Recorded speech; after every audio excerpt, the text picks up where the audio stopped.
I was just taking the kids to church tonight, and I was listening to the Petersens' new album. If you don't know them, they're a bluegrass family band out of Branson, Missouri. You should check them out sometime.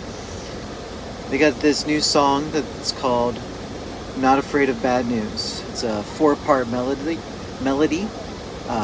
Sounds awesome. Everything they do does.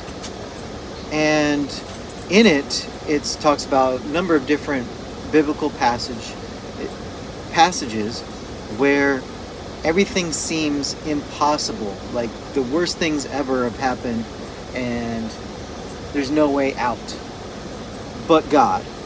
And so because of God, we don't need to be afraid of bad news. So for example, the one that really spoke to me, considering a lot of stuff I've been thinking about lately, is part from 2 Kings chapter 6, where the Syrian army was ready to attack the Israelite kingdom, the northern kingdom of Israel, and Elisha kept knowing what their moves were. And so they tried to surprise Elisha, and they surrounded a city in the middle of the night.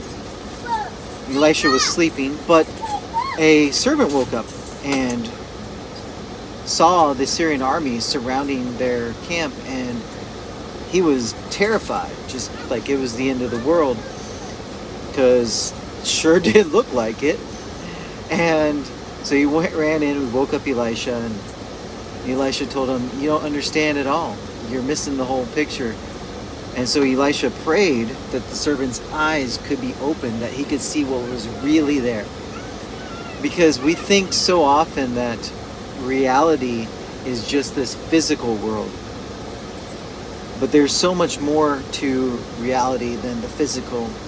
And on the spiritual side of things, where the spiritual and the physical come together, there's a lot more going on. And so when the servant's eyes were opened, he saw the army of the Lord had surrounded the army of the Syrians. And we need to understand, not just in big events like this, but all the time, there is the spiritual warfare going on. They talk about another one in the same song with Daniel. Now, Daniel also knew this, and so it's a sort of thing, but we need to open our eyes and understand there's a spiritual war going on.